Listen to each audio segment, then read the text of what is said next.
민주연구원에 대한 압수수색에 대해서 여러 말씀이 있고 또 강한 어필이 있으셨습니다. 이것은 검찰의 권한이 아니라 법원에서 발부해준 영장을 반드시 집행해야 되는 저희의 책무이자 의무입니다.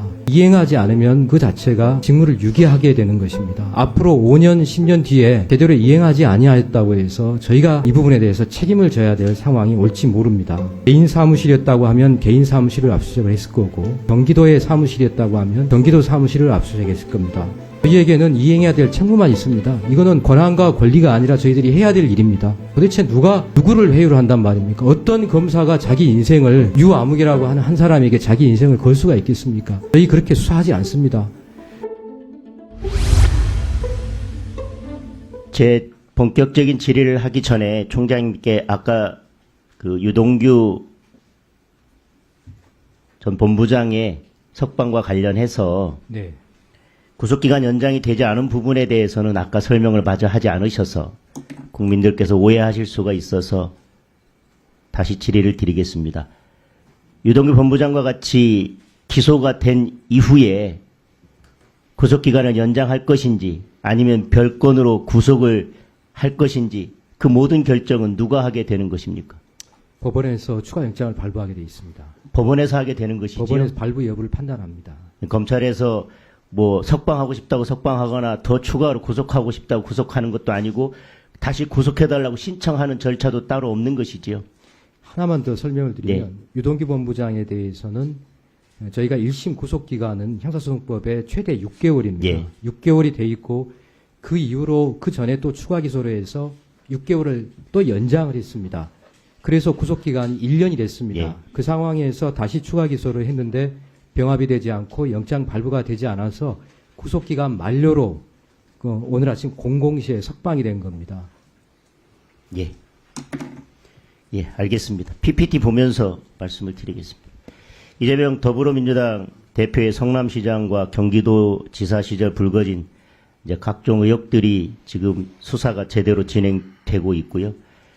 모든 사건이 아까 말씀드린 것처럼 문재인 정부 시절부터 수사가 시작됐지만 제대로 되지 않고 있어서 그동안 국민들께서도 많이 답답하셨을 텐데 수사가 진행되면서 실체적 진실들이 하나씩 밝혀지고 있습니다.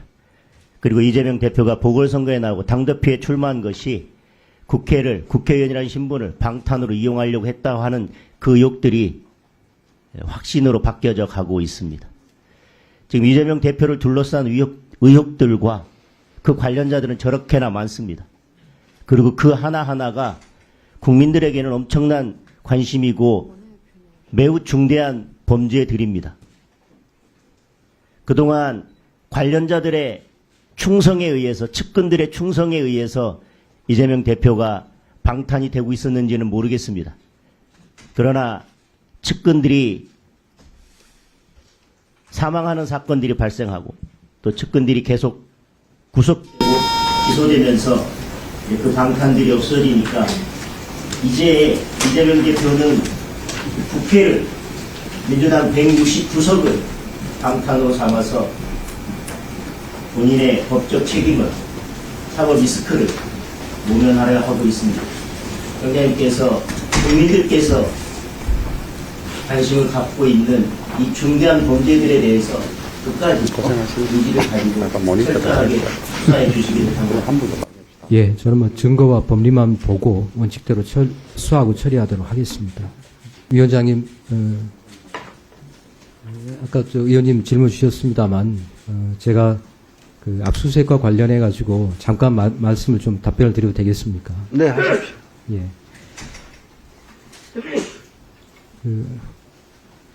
민주연구원에 대한 압수수색에 대해서 여러 말씀이 있고 또 오늘 또 강한 어필이 있으셨습니다. 검찰에서 지금까지 압수수색한 사례, 제가 검사를 그래도 오래 하다 보니까 제가 기억하는 사례를 보면 집행부의 최고 정점에 있는 청와대에 대해서도 압수수색을 했습니다. 제가 주임검사로서 압수수색을 했습니다. 2016년 10월이었습니다.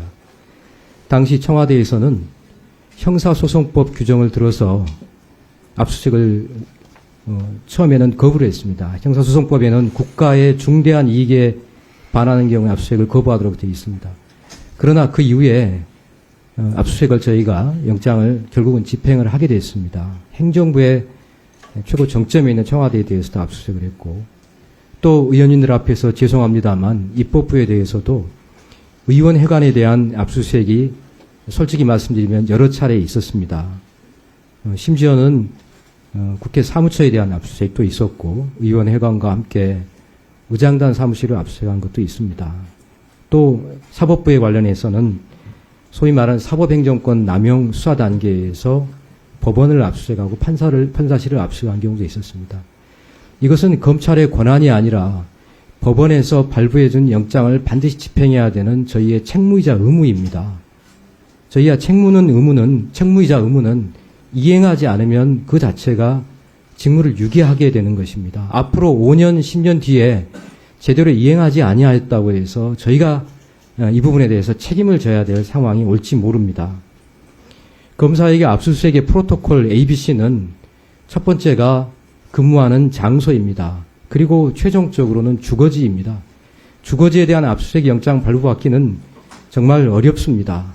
바늘귀를 뚫고 들어가야 될 만큼 소명하기도 어렵고 그 필요성과 상당성 입증하기가 어렵습니다.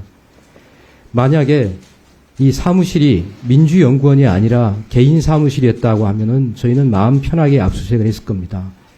주거지에 대한 압수수색 영장을 발부받았다고 하면 사무실에 대한 압수수색 영장은 반드시 발부받게 되어 있습니다. 개인 사무실이었다고 하면 개인 사무실을 압수수색을 했을 거고 이분의 전직과 같이 경기도의 사무실이었다고 하면 경기도 사무실을 압수수색했을 겁니다. 또 사기업에서 근무하셨다고 하면 사기업의 사무실을 압수수색했을 겁니다. 검사가 압수수색하는 기본 프로토콜입니다. 보고가 왔을 때 하필이면 민주연구원의 부원장으로 근무하고 있다고 하는 보고를 받았습니다.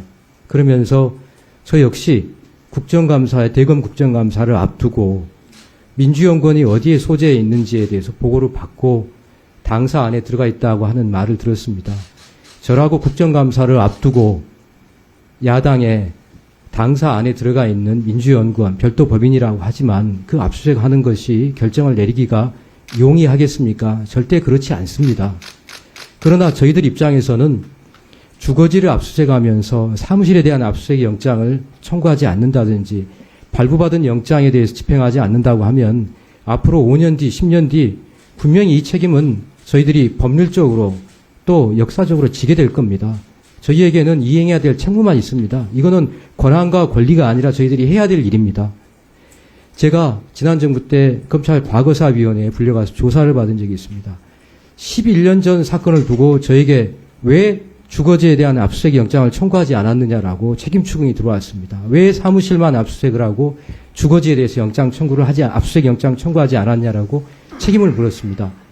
다행히 수사 기록을 11년 전 거라서 기억이 안 났지만 들여다봤더니 법원에서 주거지에 대해서는 압수수색 영장을 기각한 상황이었습니다. 그래서 사무실만 압수수색 영장을 집행했습니다.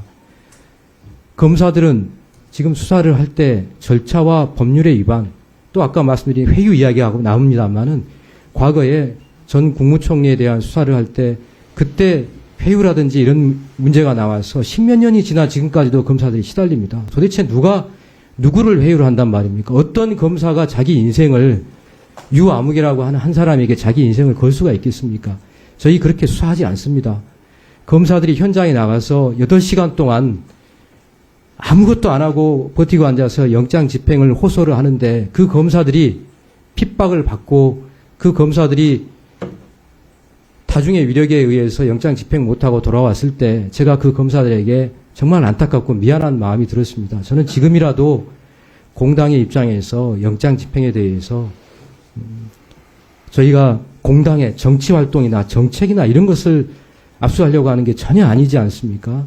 그렇다고 하면 거기에 대해서는 협력해 주실 것이라고 저는 그렇게 정말 믿고 싶고 지금도 그렇게 기대하고 있습니다.